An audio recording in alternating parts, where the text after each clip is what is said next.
Nebraska had their first press conference for the 2017 season. Mike Riley set up, talked about a few things today, talked about when the black shirts will be coming out, true freshmen that'll be playing, ran through some other team-related news. Brunson, I mean, what was maybe the most interesting thing you gleaned out of today's press conference? Well, we finally figured out who is going to definitely be redshirting and who has a chance to play this year. The guys, true freshman-wise, who are going to play, not a big surprise. Tyjon Lindsey being one, DeAndre Thomas another, the defensive tackle. Blanking on names now. Jalen Bradley, the running back, is definitely going to be playing. Damian Daniels. Damian Daniels is a maybe right now.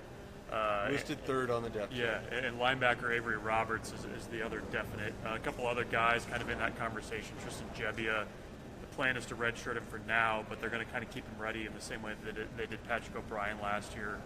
Guy Thomas, another possibility to play. And so it'll be interesting to see if they end up needing those guys or not. But I think that, kind of tells you the strength that they have in that recruiting class, and so many guys are going to have a shot to play right away. Anybody kind of surprise you in that group at all? I was surprised that Ben Miles wasn't in that group, the fullback. He was one guy that I think had, maybe earned some playing time at fullback and on special teams, but it sounds like he's probably going to end up redshirt this year.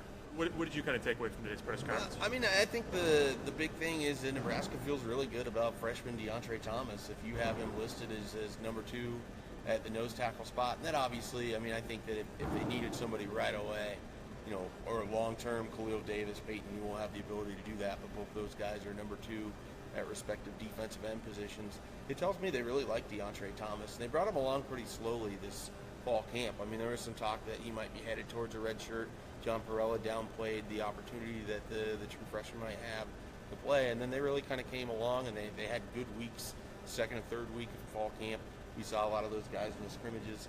DeAndre Thomas in particular drew rave reviews from Cole Conrad, who he was going up against, from Mike Cavanaugh, when he got a chance to watch both the scrimmage periods and the one-on-one reps. So DeAndre Thomas, interesting to see how many snaps he's going to get, how much he plays, how he can help.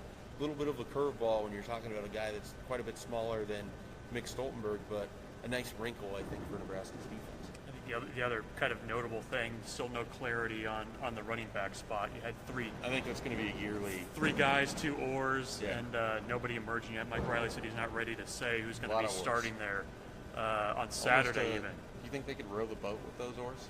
They might be able to. Can they do that? Or are they allowed to do that? A little PJ Fleck humor already. It's starting out. I like it. I mean, I just saw an opportunity to go for it. We'll learn a little bit more of that as the week goes on. Mike Riley says he's not ready to say who's going to be the starter even, who's going to get the most reps. So it should be interesting to follow. We'll have black shirt news tomorrow when it happens on the site. Some more depth chart stuff, I'm sure, and more breakdown from today's press conference. And be sure to stay tuned to Nebraska 24/7 Sports.